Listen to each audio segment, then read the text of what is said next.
Pai, nós te agradecemos por essa noite, por essa palavra viva e por tudo que vai acontecer a partir da liberação dela.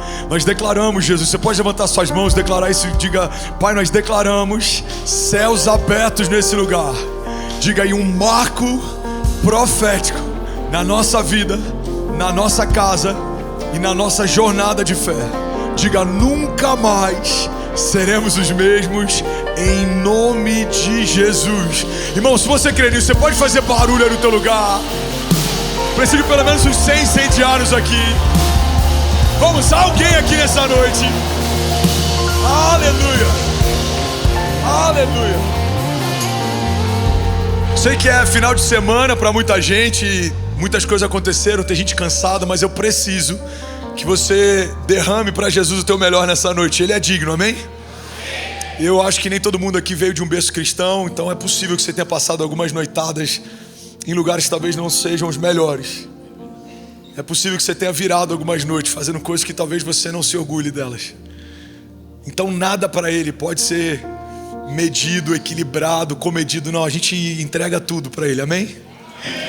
Eu lembro quando eu me converti, isso para mim foi muito claro desde o início. Eu era intenso no meu pecado, eu preciso ser ainda mais intenso no meu chamado. Ele não merece metade, Ele não merece uma boa parte, Ele merece tudo. Alguém pode declarar isso? Diga: Ele merece tudo de mim. E a gente vai dar tudo nosso para Ele, amém? Quero falar nessa noite sobre travessia. A gente já falou sobre tantos tipos de travessia. Travessias pelo deserto, travessias em meio a tempestades, travessias em meio ao fogo. E eu quero falar hoje sobre a travessia em busca da promessa. Porque todo lugar que foi preparado por Deus para nós, e quando eu falo lugar, entenda o cumprimento de um chamado, não é geografia. Esse lugar, ele vai ser alcançado quando antes vencermos processos, travessia, gigantes, levantes, inimigos. Porque o caminho, por mais que seja cercado pelo favor de Deus, não é um caminho necessariamente facilitado por Ele. Favor de Deus não significa facilidade. O que é o favor de Deus? Pão que desce do céu é favor. Mas depender de um pão que desce do céu enquanto se atravessa o deserto com toda a sua família, debaixo do sol, isso não é fácil. O mar se abrir para você não ser completamente dizimado pelos exércitos dos inimigos, isso é favor de Deus. Mas não é fácil. Faz sentido? Ver leões jejuando na tua presença é favor de Deus, mas não é fácil. Não sei se você já ouviu o rugido de um leão. Um é assustador, vários então. Imagina você a sós com eles. Então todos os heróis da fé, galeria dos heróis da fé, Hebreus 11, fala sobre tantos homens que viveram tantos feitos, e todos eles foram marcados pelo favor de Deus, mas a vida de nenhum deles foi fácil. Ressuscitar ao terceiro dia, depois de sepultado, isso é favor de Deus. Mas ser crucificado, envergonhado diante da sua mãe, humilhado, isso não é fácil. Então o Evangelho não promete facilidade, mas existe uma garantia na travessia do Evangelho. O favor de Deus vai ser uma companhia constante na tua jornada de fé. Olha para mim, não se distrai. Alguém toma posse disso aqui. Vai ser fácil, pastor? Nem sempre. Ninguém disse que seria fácil. Mas o favor de Deus é um acompanhante, é um bom companheiro. Ele é presente. Uma das promessas que Ele nos fez é: eu estarei com vocês todos os dias. E é sobre isso que eu quero falar hoje. Números 13:30 diz assim: então Caleb fez calar o povo perante Moisés e disse: certamente subiremos e a possuiremos em herança, porque seguramente prevaleceremos contra ela. Versículo 31: porém os homens que com ele subiram disseram: não poderemos subir contra aquele povo, porque aquele povo é mais forte do que nós. Alguém pode dizer glória a Deus por essa palavra? Quero te levar para um lugar. O povo está há anos caminhando em busca de uma promessa. Eles têm a promessa, conhecem o Deus da promessa, viveram livramentos, vivem em favor de Deus, mas agora estão diante da terra prometida e eles têm medo, porque, guarda isso aqui, irmão, você pode viver a vida inteira em busca de uma promessa, mas quando chega a hora de conquistá-la é assustador. Falo isso com propriedade. te empurram profeticamente para um lugar. Tem estações que tudo acontece, parece que está fora de controle, mas na verdade, enquanto parece que está tudo desmoronando, pode estar tudo profeticamente se encaixando. Mas ainda assim, quando chega a hora de tomar posse, é assustador. É como alguém que ama a sua namorada, que se torna noiva, mas no dia do casamento, irmão, frio na barriga. Quando houve a marcha nupcial, meu Deus do céu, é de verdade, está acontecendo. É como alguém que vai se tornar pai. Todo mundo aqui é maduro para entender que a noite em que a criança foi concebida, ou o dia, ou a tarde, ela é cercada de alegria, amém, gente? Alguém pegou a chave aqui ou não? Mas quando chega a semana do nascimento do bebê, e quando a bolsa estoura, você se preparou para isso, você desejou isso, começou isso, mas quando chega a hora de tomar posse da promessa, tem ansiedade, preocupação, é uma série de emoções. Agora a gente está falando de um povo que por 40 anos viu Deus enviar comida do céu. Alguém já viu Tá Chovendo Hambúrguer, aquele filme? Irmão, aquilo ali nada mais é do que o povo viveu. Não é louco a gente ver aquilo, ver uma animação e falar, cara, que loucura. É isso que eles viveram.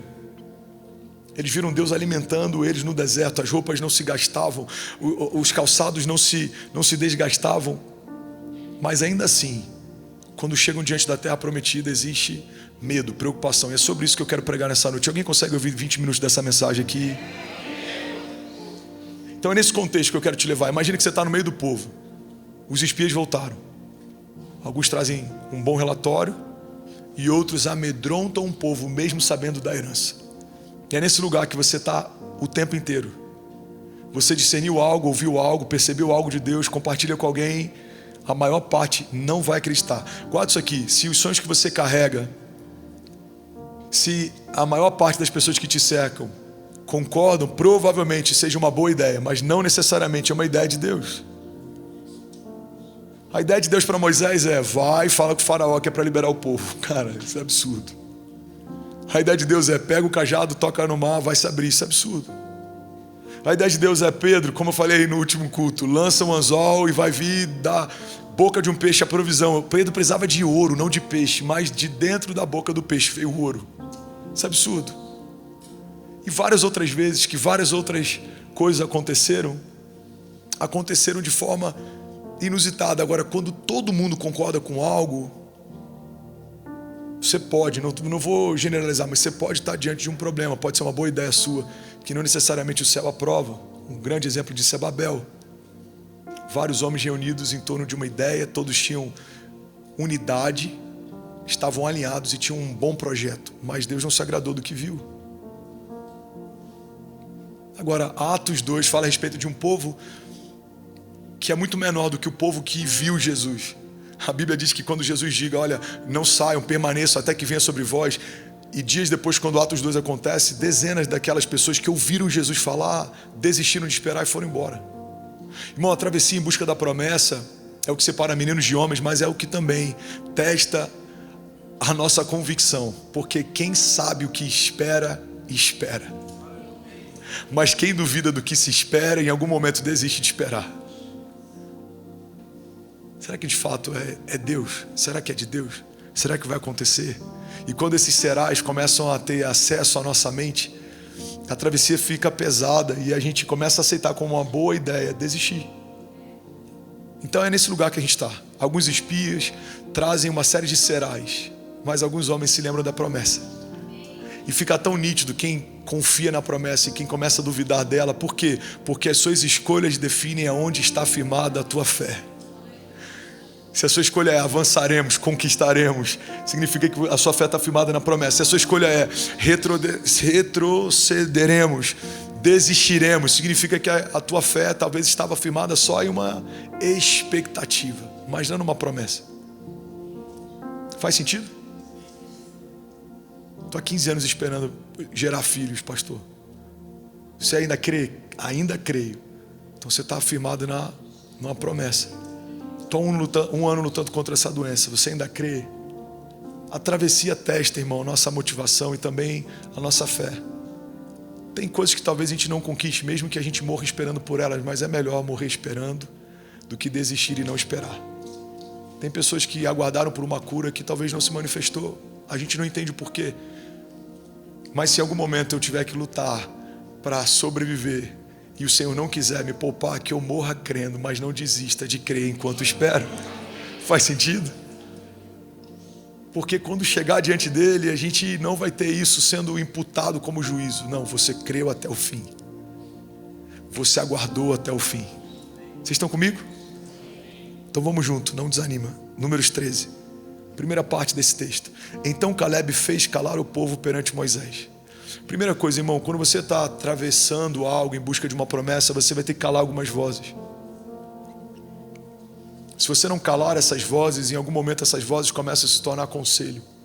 E a pior coisa que pode acontecer para alguém é ouvir conselhos de alguém que não te empurra para o teu destino profético.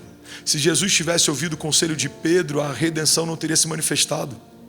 Pedro aconselha Jesus e é um bom conselho, é um conselho pautado em zelo, é um conselho de alguém que amava Jesus. Ele fala: Jesus, de forma alguma a gente vai permitir que você seja entregue.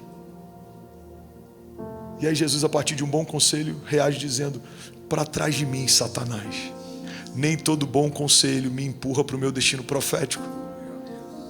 Faz sentido? Então a gente precisa entender, irmão, que tem momentos que a gente vai ter que calar algumas vozes.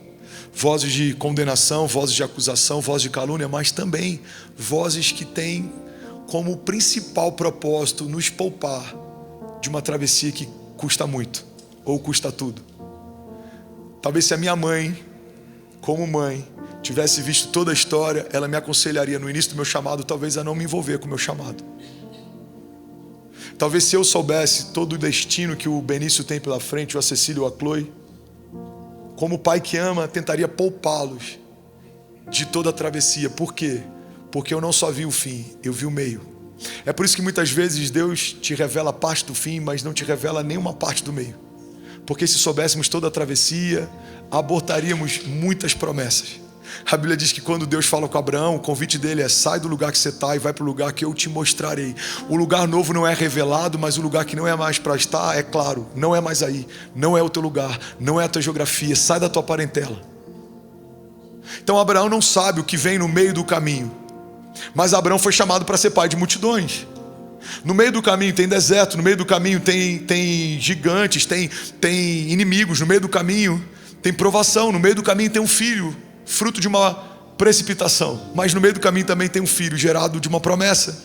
No meio do caminho tem Isaac, tem aquela montanha que assistiu um pai levar um filho para sacrificá-lo como se fosse o próprio cordeiro. Uma montanha testemunhou a fidelidade de um homem que clamou por anos para ter algo e que quando Deus pediu não hesitou em entregar. Então o meio do caminho de Abraão tem muitas coisas. O final do caminho é pai da fé, mas o meio do caminho é assustador se a gente soubesse antes de começar a caminhar.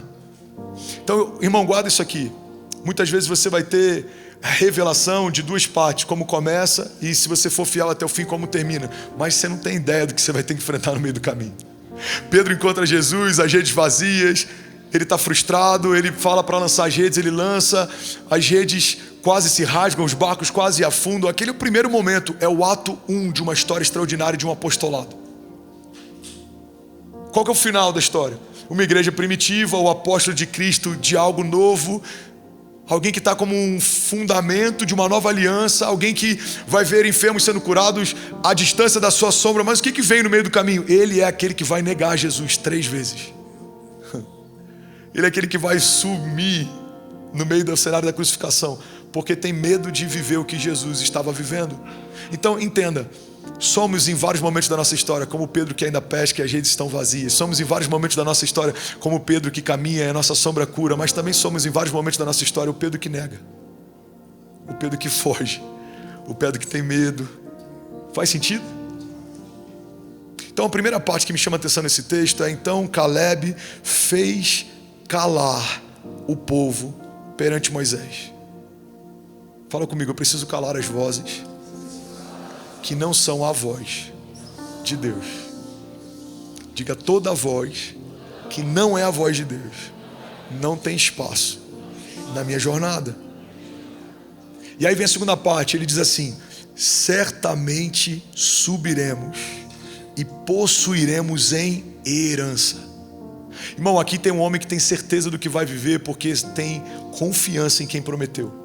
Tem duas chaves aqui. Ele diz, possuiremos em herança, ele diz certamente. Ou seja, é certo, não tem dúvida, não tem margem, não tem erro, não tem como. Se Deus prometeu, Ele é fiel para cumprir o que prometeu. A Bíblia diz que Ele é poderoso para fazer infinitamente mais do que tudo que pedimos ou pensamos. Então, primeira coisa, eu tenho certeza no caráter de Deus. Logo, eu tenho certeza na promessa que é fruto do caráter dEle. Vocês estão comigo aqui, gente? Alguém comigo aqui? Eu sei que a sua alma está refrigerada por conta do momento de louvor que a gente teve, mas eu preciso que você não se distraia. Não olhe para quem está do lado, para a produção, para a câmera. Tem uma palavra aqui que pode liberar o teu destino profético, pode mudar a tua história hoje, amém? Então, quando eu conheço o caráter, eu sei o que esperar. Eu sei o que esperar da Kezinha. Se eu prometer que vou chegar no horário e chegar outro, eu sei o que esperar. 17 casado, irmão, 19 junto. Eu sei o que esperar da Cécia, se eu fizer algo que ela quer que eu faça, ou se eu não der o que ela quer que eu dê. Agora, quando conhecemos o caráter de Deus, sabemos o que esperar desse Deus. E se é Ele quem prometeu, sabemos o que esperar dessa promessa. Vai acontecer. Amém? Então ele está dizendo, Caleb está dizendo, olha, certamente possuiremos. Por quê? Porque somos fortes? Não, estamos enfraquecidos, cansados. O nosso número é muito menor do que o número que começou a travessia. Os nossos inimigos são maiores, eles são mais fortes, estão empoderados, fortificados. Mas por que ele tem certeza? Porque a garantia dele não é a circunstância facilitada, mas é o favor do Deus que prometeu. Não é sobre a facilidade, irmão, é sobre o favor de quem te chamou.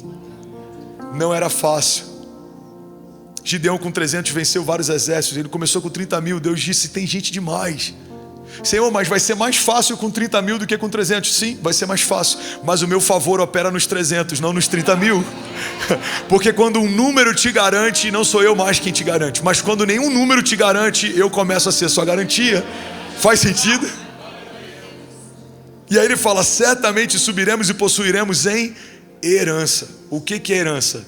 É algo que não foi comprado. Ah, irmão, pega isso aqui. Herança é algo que não fui eu quem comprei, mas alguém que veio antes de mim comprou e deixou para eu usufruir.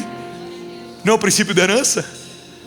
Herança não é a minha conquista. Herança é a conquista de alguém que vem depois de mim.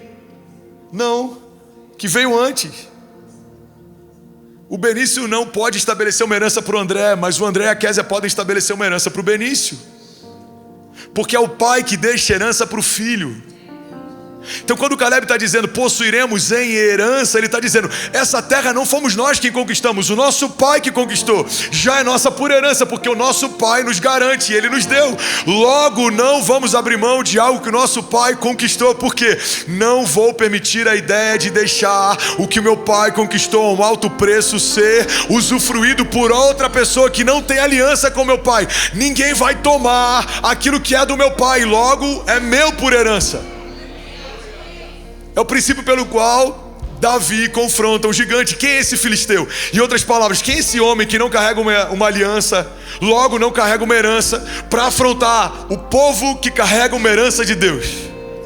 Irmão, o que te garante é a sua herança. Não tem nada que te garanta no meio de um campo de batalha a não ser a tua herança. Faz sentido? Então Caleb está dizendo, cara, tem tantos princípios. Eu ficaria horas meditando nesse texto. Daria para a gente fazer uma série expositiva só a partir desse texto. Porque aqui vemos um homem remando contra a maré, indo contra as vozes, crendo a despeito das circunstâncias, confrontando os espias que trazem desânimo, militando contra os ladrões de alegria e trazendo a memória do povo que traz esperança. Por quê? Porque foi Deus quem prometeu. Caleb dá uma aula aqui de fé e de confiança na promessa. Esse é o tipo de fé que sustenta a promessa. A fé que sustenta a promessa é unicamente uma fé pautada no conhecimento do caráter de quem prometeu. Por que a sua fé está bem firmada? Porque eu conheço o caráter de quem fez a promessa. No cartório alguém está dizendo, eu garanto que foi ele quem assinou. Dependendo do nível do contrato, você precisa ter um reconhecimento presencial. Você tem que estar lá, porque alguém olha e ele vai falar, olha, eu chancelo, garanto, ele estava aqui quando assinou esse documento. Quem estava lá quando a sua promessa foi assinada?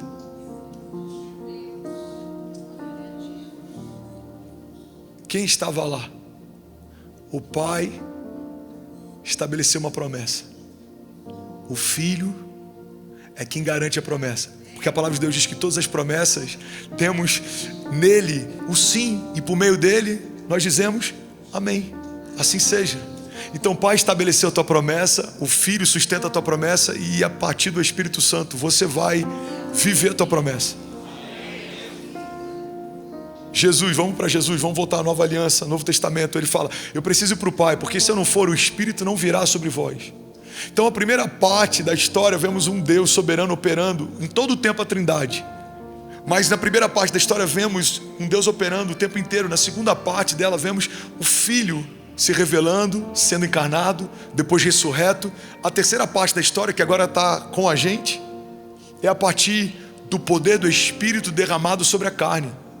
Agora é o Espírito que opera em nós. Por isso que Paulo diz, o mistério que esteve oculto por épocas e gerações, agora eu posso dar a vocês o conhecimento. E esse mistério é Cristo em vós, a esperança da glória. Nascemos em Cristo e fomos revestidos do Espírito. Então o Pai, o Filho e o Espírito Santo estão atestando, fomos nós quem fizemos a promessa. Nós sustentamos ela, nós vamos cumpri-la. Se você crer e não duvidar, se você permanecer e não retroceder, se você olhar para frente e não para o lado. Alguém está tomando posse disso aqui? Diga amém. Certamente subiremos e possuiremos a herança, porque agora vem mais uma palavra de alguém firmado numa confiança absoluta, porque seguramente prevaleceremos contra eles. Caleb, os gigantes são muitos. Seguramente. Se ele tivesse nascido numa época um pouco mais próxima da nossa, eu tenho certeza que ele falaria, irmão, esquece. Mas Caleb, esquece. Já aconteceu. Foi Deus quem prometeu. Ele não é homem para mentir, nem filho do homem para se arrepender. Deus não vai gerar em nós uma expectativa que não tem o intuito de cumprir. Faz sentido? Ele fala, certamente, seguramente prevaleceremos contra eles. Versículo 31. Porque os homens que com ele subiram disseram, não poderemos subir contra aquele povo, porque ele é mais forte do que nós. Irmão, eles se sentiam mais fracos do que os povos que estavam lá. E de fato eram. E esse é um desafio. Pega isso aqui, porque isso aqui pode mudar a vida de alguém. Todas as vezes que eu olho para a promessa que foi feita e tento procurar em mim algo que justifique a minha esperança no cumprimento da promessa, eu vou fracassar, porque não tem nada em você que justifique o que Deus vai fazer. Então ele olha para os povos, olham para eles, eles falam, cara, a gente é maluco, não dá. Olha o que a palavra de Deus diz. Você está comigo? Números 13, 33. Éramos aos nossos olhos como gafanhotos, e assim nós também éramos aos olhos deles. A mesma Bíblia diz que assim como você pensa, você é. Então, irmão, quando eu paro para olhar o meu reflexo, o futuro se torna assustador. Moisés, liberta o povo. Ele era de fala pesada. Eu falo mal, Deus. Você quer que eu convença? Não, não é por convencimento. Você pode até gaguejar, você pode não falar, mas quando abrir a boca, sou eu quem falo por você. Davi vai contra aquele gigante. Não tem relatos de Davi fraquejando, mas vamos imaginar que em algum momento isso tivesse acontecido. Senhor, será que é algo da minha cabeça ou é para eu ir contra?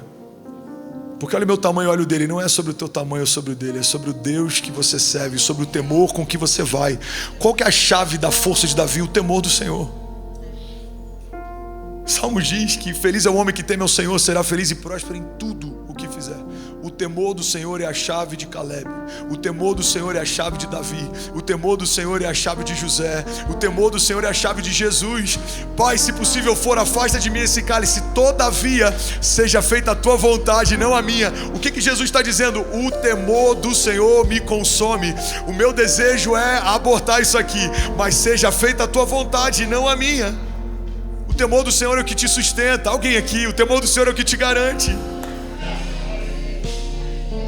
Então sempre que você olhar para você, procurando uma justificativa, você vai se frustrar, mas o temor do Senhor, Salmos 27:1, o Senhor é a minha luz e a minha salvação, de quem terei temor? O Senhor é o meu forte refúgio, de quem terei medo? Salmos 34:4, alguém toma posse dessa palavra? Busquei o Senhor e Ele me respondeu, livrou-me de todos os meus medos, porque os que olham para Ele estão radiantes de alegria, e os seus rostos jamais mostrarão decepção. Tem alguém radiante de alegria diante dos gigantes aqui nessa noite? Você pode fazer barulho. Aleluia. Agora deixa eu te levar para um lugar. Isso aqui é loucura, tá? Os homens estão diante da promessa e têm medo, e os inimigos do outro lado também. Irmão, isso aqui é uma chave. Pastor, eu estou com medo. Eu sei, eu também tenho. Mas os seus inimigos têm mais do que você. Por que Jezabel se levanta? Porque ela tem medo de uma voz profética posicionada. Meu Deus. Por que Saul se levanta? Ele era o rei, o trono está com ele. Porque ele sabe que não era mais aquele a quem Deus se alegrava, mas alguém com coração segundo o coração de Deus já estava a caminho do trono que ele ocupava. Por que os irmãos de José têm medo? Ele é um menino, ele é um moleque, eles são homens, são maduros, são fortes, porque eles sabiam, esse moleque em algum momento, se ninguém parar, vai governar sobre nós. A gente precisa garantir que isso não vai acontecer. Então os irmãos de José têm medo de José, Saul tem medo de Davi. Faz sentido? Babilônia tem medo de Daniel. Os religiosos tinham medo de Jesus. O imperador tinha medo de Paulo. A Bíblia diz que quando eles chegavam nas cidades, o povo dizia, estão chegando aqueles que estão transtornando o mundo. Irmão, o evangelho se tornou transtorno. Por quê? Porque mudou a cultura vigente, colocou em xeque o governo local. Eles eram uma ameaça a um sistema estabelecido. Todas as vezes que algo se estabelece e ameaça um sistema, o sistema vai destruí-lo. Para que ele não destrua um sistema.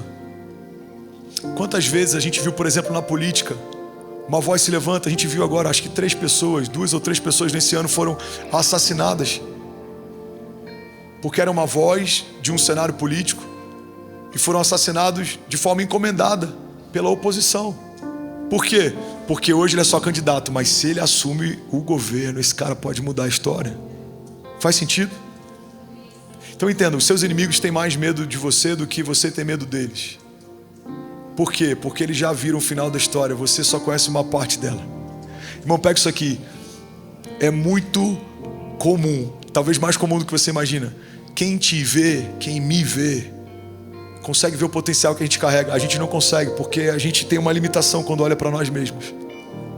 Então eles olham e falam, meu irmão, se não parar isso daí, eu já vi no que vai dar. José talvez acha que a parte mais incrível dele é uma capa colorida que ganhou do pai. Os irmãos sabem que a parte mais incrível dele é que eles sonham que os irmãos não sonham. A Bíblia diz que quando ele compartilha o sonho, passam a odiá-lo ainda mais. Por que já havia animosidade? Porque ele tinha uma capa colorida. Mas isso não foi motivo para ninguém matá-lo, escravizá-lo ou vendê-lo. Mas quando eles perceberam que José sonhava e eles não, quando Saul percebe que Davi tem cheiro de unção de rei e ele não mais, Icabode, a glória de Deus se foi. E quando o Icabode se manifesta, o que vai ser percebido? O cabode, o peso da glória, a presença. Quem carrega a presença é perseguido por quem não carrega ou não carrega mais. Cara, eu sinto o temor do Senhor aqui. Alguém está recebendo essa palavra? Pessoal da câmera, fica ligado. Se tiver alguém aí dormindo ou distraído, dá um zoom em mim aqui para ninguém de casa falar, meu Deus, estava... Mas eu preciso terminar o que eu comecei. Essa palavra aqui, ela é poderosa. Aleluia, bendito seja o Senhor. Aleluia. Eu sinto o temor do Senhor aqui. Aleluia. Os inimigos já entenderam o teu potencial. Agora pensa, um povo 40 anos caminhando no deserto, comendo só pão e aves. Irmão, como é que é aquele hambúrguer do McDonald's que é com frango? É o McChicken. Você sabe que o primeiro McFish, ele começa em Jesus, né? Ele multiplica pães e peixes e todo mundo comeu aquilo aquele dia. O primeiro McChicken acontece na travessia. Os caras só comem pão, aí enjoa, fala: Senhor, o povo está enjoado de pão. Aí as aves começam a voar abaixo para que eles possam comer. Os caras só comem McChicken, irmão, há 40 anos. Cansado. Poderiam ter feito a travessia em muito menos tempo, mas por desobediência acabaram vendo décadas. Uma geração nasceu no deserto, uma geração morreu no deserto. Como os gigantes de um povo que tem uma terra que emana leite e mel, que as uvas são gigantes, que tem fartura, tem medo de um povo que está cansado, caminhando há 40 anos. Tá pegando? Faz sentido? Porque não é sobre você, é sobre o que você carrega. É isso que faz o inferno te temer. É sobre o que você carrega. Você não é ninguém, eu não sou ninguém, mas a promessa que a gente carrega foi feita por alguém, e esse alguém tem que ser respeitado. Você é comum, eu sou comum, mas o Deus que nos chamou para viver algo, Ele não é um Deus comum. Eu sou ordinário, você é ordinário, mas a promessa que foi feita sobre você é a promessa de um Deus extraordinário. Você é natural, eu sou natural, mas as promessas que você carrega são promessas de um Deus sobrenatural. Vamos, alguém aqui nessa noite. Aleluia! Então eles viram o que você não viu. Vamos para a Bíblia? Josué 2:9. Olha o que a prostituta Raabe diz para eles: eu sei que o Senhor deu a vocês essa terra. Vocês nos causaram um medo terrível, e todos os habitantes desta terra estão apavorados por causa de vocês. Pois temos ouvido como o Senhor secou as águas do Mar Vermelho perante vocês quando saíram do Egito, e aquilo que vocês fizeram a leste do Jordão com Seom e Og, os dois reis amorreus que vocês aniquilaram. Quando soubemos disso, o povo desanimou-se completamente. E por causa de vocês, todos perderam a coragem. Pois o Senhor, o seu Deus, é Deus em cima dos céus e é Deus embaixo da terra. Você pode celebrar Jesus no seu lugar. Aleluia. Cara, isso aqui é muito forte. Perspectiva deles: a gente está 40 anos, irmão, 40 anos, a gente está cansado, a gente está frustrado. Agora a perspectiva do povo que vai ser conquistado: irmão, faz 40 anos que a gente ouve o que o Senhor tem feito por vocês. Os meus avós ouviram o que o Senhor fez por vocês quando saíram do Egito. Os meus pais ouviram o que vocês fizeram contra os inimigos. Os meus pais ouviram quando vocês aniquilaram os reis que se levantaram contra vocês. Ou seja, de um lado tem um povo: estamos enfraquecidos há 40 anos. De outro lado tem um povo: há 40 anos nós tememos que esse dia chegasse, mas chegou o dia. O povo que Deus separou, ungiu e sustentou chegou diante da terra prometida. Então você precisa escolher se vai ser um dos espias que volta desanimando o povo que carrega uma promessa, ou se você vai ser um daqueles poucos que voltam com uma firmeza declarando: certamente possuiremos essa terra e nós a teremos por herança, porque o Senhor que nos fez a promessa é fiel para nos sustentar até aqui e nos dará por herança uma terra que foi conquistada por Ele. Essa terra não será conquistada por nós, já foi conquistada pelo nosso Pai, e Ele nos dará por herança, porque somos herdeiros, e é melhor ser herdeiro de Deus do que ser alguém que se fez sozinho. É melhor ser herdeiro de Deus do que alguém que se construiu sozinho. Não, a melhor parte daquilo que carregamos foi estabelecida por Deus por herança. Levante as suas mãos e declare: diga: eu sou herdeiro de Deus e eu sou co-herdeiro em Cristo Jesus. Diga: a melhor parte daquilo que eu carrego não tem a ver com o que eu vou conquistar. Diga: tem a ver com o que Jesus já conquistou na cruz do Calvário. Porque a minha força não está firmada na minha performance atual, mas está garantida na performance final de Jesus. O meu rei morreu de braços abertos entregou a sua vida e disse: está consumado. Mas ao terceiro dia, quando ele voltou dos mortos, algo novo se estabeleceu. Diga aí: dos céus veio a resposta de Deus sobre a terra. Levante as suas mãos, diga: somos a sua herança, avançaremos em fé e as portas do inferno não prevalecerão contra nós. Você pode dar um brado de liberdade no seu lugar. Vamos, será que alguém pode, pelo amor de Deus, fazer barulho? Aleluia.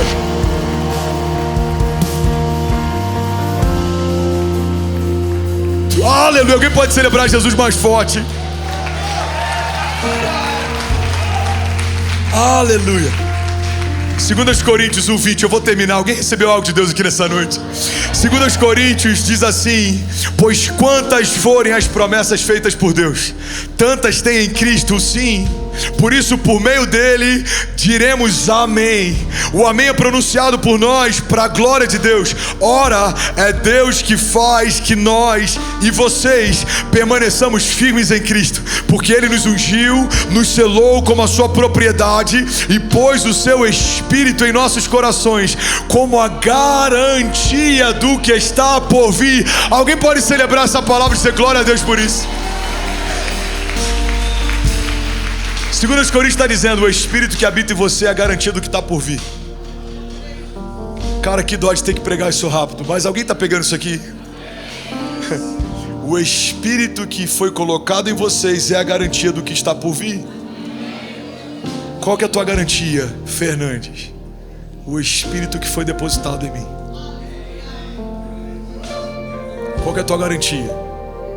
O Espírito que foi depositado em você. Pastor, mas eu estou me sentindo tão fraco, irmão. Talvez eu seja o homem mais fraco dessa sala hoje. Diante de Deus eu te falo, eu sou o homem mais fraco dessa sala. Mas a palavra de Deus diz: diga ao fraco, eu sou forte. É na minha maior fraqueza que Deus está revelando a maior força. Tem dias que Kezinha vê o que está acontecendo, o que se passa, o que fazem. Ela fala: não sei como é que você está conseguindo, amor. Eu estou no meu pior momento, eu estou enfraquecido, mas eu estou vivendo a maior expressão da fortaleza de Deus em mim. Por quê? Porque o Espírito de Deus em mim é a garantia do que está por vir. Faz sentido? Falei com o time hoje na vinda para cá. Segura aí, meu lindo, me ajuda. Falei com o time na vinda para cá. Eu falei: time, eu preciso de cobertura. Eu só tenho 2 frases, não tenho sermão e o dia hoje foi mal. Aí o time já conhece, falaram: então hoje vai ser extraordinário. Todas as vezes que eu estou moído, Deus faz a partir dos restos, a partir das ruínas. Como Esdras 3, o povo voltando para uma terra destruída, mas eles pegam as ruínas e usam ela como matéria-prima para reconstruir o altar e começam a adorar a Deus no meio de uma terra devastada. Assim tem sido a minha estação, reconstruindo o altar de adoração, voltando à essência em muitas coisas, tendo a oportunidade de fazer algo diferente, novo, sem resquícios. Por quê? Porque tudo que eu tenho são as ruínas do que vivi e construímos. Mas é a melhor matéria-prima para reconstruir e recomeçar. Porque Deus está fazendo uma coisa nova. Alguém recebe isso aqui em nome de Jesus? Deus está fazendo uma coisa nova. Vocês não percebem? Aleluia. Romanos 8:17. Se somos filhos, então somos herdeiros. Herdeiros de Deus e co-herdeiros em Cristo. E se de fato participamos dos seus sofrimentos, também participemos da sua glória. Hebreus 10:23. Apeguemos-nos com firmeza àquele que prometeu, porque aquele que prometeu é fiel para cumprir. Me ajuda a pregar, fala com 5 pessoas aí: Deus é fiel. Ministra sobre alguém aí, fala: irmão, Deus é fiel. Nunca se esqueça disso, Deus é fiel, Deus é fiel, Deus é fiel. E eu finalizo aqui, Salmo 119:50 diz: e esse é o meu consolo, no meu sofrimento a tua promessa me dá vida. Feche teus olhos, eu quero orar com você. Aleluia, aleluia. Pai, no meio dos nossos piores dias, recebemos vida a partir das promessas, porque é a tua herança que nos garante, e é o teu Espírito depositado em nós, Jesus, que nos mantém de pé, é Ele quem sustenta. Quando a gente é fraco, nós vemos a tua força se revelar.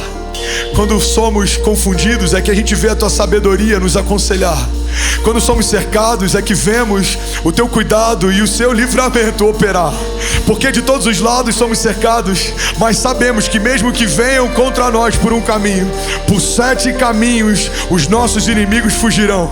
Sabemos que mesmo que hajam palavras malditas, setas, dados, sabemos que mesmo que hajam levantes, estratégias, mesmo que hajam mesas malditas que talvez se levantem contra nós para tentar gerar em nós cansaço, apatia, abatimento, Jesus, seja política, lobby, seja um sistema religioso, sejam homens, seja vaidade, sejam doenças, Jesus, sejam palavras de médicos, sejam talvez traumas de infância, seja o que for, venha de onde vier, cremos que o selo do teu Espírito é a garantia de nosso futuro desejável. A tua palavra diz que o Senhor bem sabe os pensamentos que tem a nosso respeito, pensamentos de paz e não de mal, para nos dar o fim que desejamos. Por isso, Pai, nós clamamos e receberemos do Senhor resposta. Por isso, Pai, nós nos humilhamos, porque a tua palavra diz que aqueles que se humilham serão exaltados. Por isso, Pai, apresentamos ao Senhor toda a semente de humilhação como uma semente poderosa, porque a tua palavra diz que é no lugar da vergonha que opera a dupla honra. Por isso, Pai, nós nos ajuntamos não como aqueles que olham para os inimigos e desanimam, não.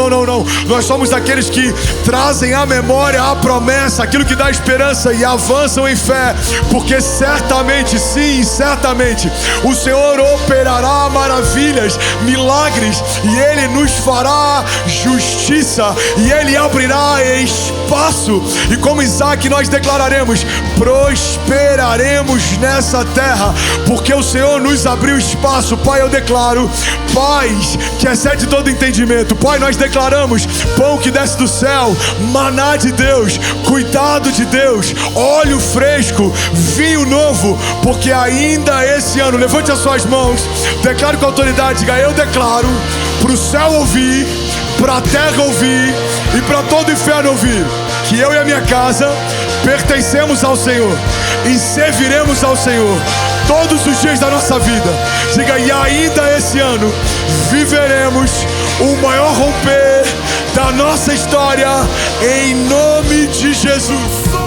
Bom, você acabou de assistir uma mensagem aqui do nosso canal. Eu tenho certeza que ela te edificou e que ela vai gerar algo novo em você. E a gente separou mais 2 vídeos. Eu quero deixar essas indicações aqui para você continuar queimando com Jesus. E eu quero muito te fazer um pedido também. Se essa mensagem te edificou, comenta aqui embaixo, segue o canal, me ajuda a compartilhar para que mais pessoas sejam tocadas também. Deus te abençoe.